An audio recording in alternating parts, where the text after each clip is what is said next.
কড়াই বসিয়ে এবার দিয়ে দেব মুগের ডাল। ডালটা আমি হালকা ভেজে নেব। আজ আমি রান্না করব ভেজ ডাল। আর দেখো এদিকে আমি কি নিয়ে নিয়েছি ভেজ ডালের জন্য। গাজর, অর্ধেকটা আলু কেটে নিয়েছি, মটরশুঁটি, ফুলকপি, বিনস, লঙ্কা আর আদা জিরে বাটা। ডালটা ভাজা হয়ে গেছে, এবার দিয়ে দেব জল। দিয়ে দেবো কয়েকটা কাঁচা লঙ্কা, কিছুটা লবণ দিয়ে এবার আমি সেদ্ধ হওয়া পর্যন্ত ঢেকে দেবো। এবার আমি ঢাকনাটা তুলে দেবো। ডালটা খুব ভালোভাবে সেদ্ধ হয়ে গেছে দেখো। এবার আমি হাতার পেছন দিয়ে ডালটা একটু ঘেটে দেবো। এবার আমি জল দিয়ে দেবো।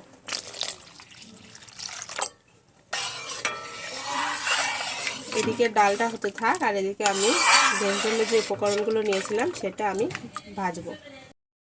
কড়াইতে দিয়ে দিলাম কিছুটা তেল। এবার আমি একে একে সমস্ত সবজিগুলো তেলে ছেড়ে ভেজে নেব। কপি দিয়ে দিলাম আর দিয়ে দেবো গাজর, বিনস,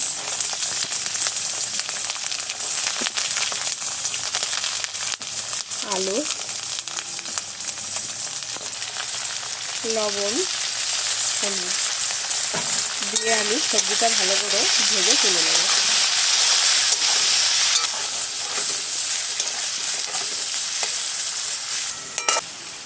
সবজিগুলো ভাজা হয়ে গেছে, এবার আমি তুলে নেব।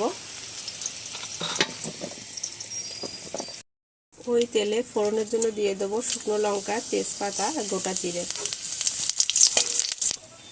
জিরে বাটাটা দিয়ে দেবো, দিয়ে একটু ভালোভাবে কষিয়ে নেব। এবার ডালটা আমি দিয়ে দেবো।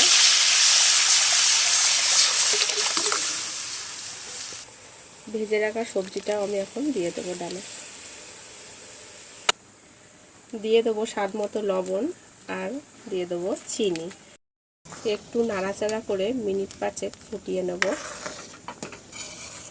ডালটা হয়ে গেছে, এবার নামানোর আগে একটু ঘি দিয়ে নামিয়ে নেব। ভেজ ডালের রেসিপিটি তোমাদের কেমন লাগলো কমেন্ট করে জানিও। ভালো লাগলে লাইক, শেয়ার, সাবস্ক্রাইব করে এই চ্যানেলটির পাশে থেকো।